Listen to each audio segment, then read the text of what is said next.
కళ్ళు తిరిగి పడిపోయిన వసుధార. అవునండి, రాబోయే కథలో అయితే రిషి మాటలకి ఒక్కసారిగా కళ్ళు తిరిగి వసుధార పడిపోతుంది. నేను నీ రిషినే పొగరు, కళ్ళు తెరువు అని చెప్పేసి రిషి అయితే వసుధారకి శ్వాస అందిస్తూ ఉంటాడు. సో వీడియో అయితే చాలా ఇంట్రెస్టింగ్ అయితే ఉంటుంది. మీకు ఖచ్చితంగా నచ్చుతుంది అనమాట. వీడియో స్కిప్ చేయకుండా చూడండి, చాలా అద్భుతంగా ఉంటుంది.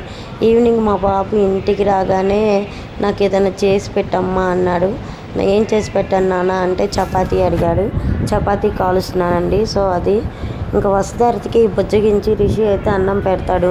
నాకు అన్నం వద్దు సార్, మీరు రిషి సారా రంగానా నాకు తెలియాలి, అది చెప్పండి అంటే ఎన్నిసార్లు చెప్పాలి మేడం, నేను రిషిని కాదు, నేను రంగాని, నేను చెప్పాను కదా నా పేరు రంగా అని అనగానే మీరు ఎన్ని చెప్పినా కానీ మీరు నా రిషి సార్ అని నాకు తెలుసు సార్, మీరు మాత్రం నిజమైతే బయట పెట్టట్లేదు, అది నాకు అర్థమైపోయింది, మీరు నా రిషి సార్నే అని చెప్పేసి వస్తారు గట్టిగా అరుస్తూ ఉంటే ఇంకా రంగా వసుధారికి నిజం తెలిసిపోతుంది అని చెప్పేసి టెన్షన్ పడుతూ అన్నం ప్లేట్ పక్కన పెట్టి నేను నీ రిషి సార్ని కాదని ఎన్నిసార్లు చెప్పాలి, ఎందుకు మీరు ఇంత పిచ్చిగా వాదిస్తున్నారు అని చెప్పేసి వసుధార కూడా అంటూ ఉంటుంది. ఏంటి వసుధార, నేను చెప్పే మాటలు నీకు అర్థం కావట్లేదా, నేను చెప్పే అర్థం చేసుకోరా అని రిషి తన మనసులో అనుకుంటూ ఉంటాడు.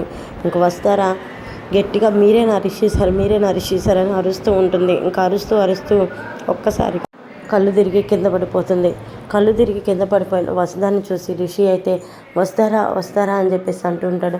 అయ్యో పొగరు, నేను ఎంత పని చేశాను, నేను నీ రిషి సార్నే పొగరు, నేను వీళ్ళ దగ్గర ఉండటానికి ఒక బలమైన కారణం ఉంది పొగరు, అది నీతో నేను చెప్పుకోలేను, ప్రతిదీ మన ఇద్దరం షేర్ చేసుకుందాం అనుకున్నాను, కానీ ఆ విషయం నేను నీతో చెప్పుకోలేకపోవటానికి కారణం ఉంది పొగరు అని చెప్పి ఇంకా వసుధాన్ని అయితే ఎత్తుకొని లోపలికి తీసుకెళ్తాడు.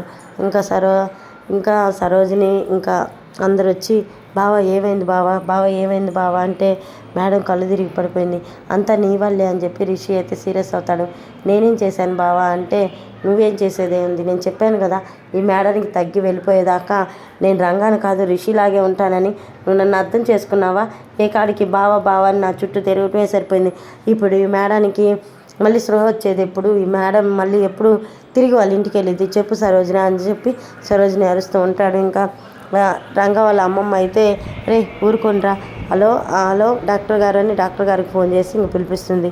డాక్టర్ గారు వచ్చి ఏంటండి చెప్పాం కదా మేడం గారికి తలకి బలమైన గాయం తగిలింది, మీరు టెన్షన్ ఏం పెట్టినా మేడం గారు స్లోలో కోల్పోతారని ఎందుకు ఇలా చేశారని చెప్పేసి డాక్టర్ అంటూ ఉంటాడు. ఇంక రిషి అయితే కంటికి రెప్పలాగా వసుధాని దగ్గర నుంచి చూసుకుంటూ ఉంటాడు. వసుధార దగ్గర ఎప్పుడు రంగాలా కాకుండా నేను రిషిలాగే ఉంటాను, మేడం తగ్గి ఇంటికి పోయేదాకా నేను రిషిలోగే ఉంటాను, రంగాలాగా ఉండను, మీరు అర్థం చేసుకోండి అని చెప్తూ ఉంటాడు. చూసారు కదండి, మరి ఇలా జరుగుతుందన్నమాట రాబోయే కదా. మరి మీకు ఈ వీడియో నచ్చితే తప్పకుండా లైక్ చేయండి. మరి మా అబ్బాయికి ఈవినింగ్ రాగానే ఒక చపాతీ అయితే చేశాను. ఈ చపాతీ తిని వాడు నైట్ దాకుంటాడండి. ఇంకా నైట్ అన్నం తింటే తింటాడు, లేకపోతే లేదు, వాడికి ఇష్టమైందే పెట్టడమే నా బాధ్యత అనమాట. సో మరొక వీడియోతో మళ్ళీ కలుసుకుందాం. అంతవరకు టేక్ కేర్ ఫ్రెండ్స్, బాయ్.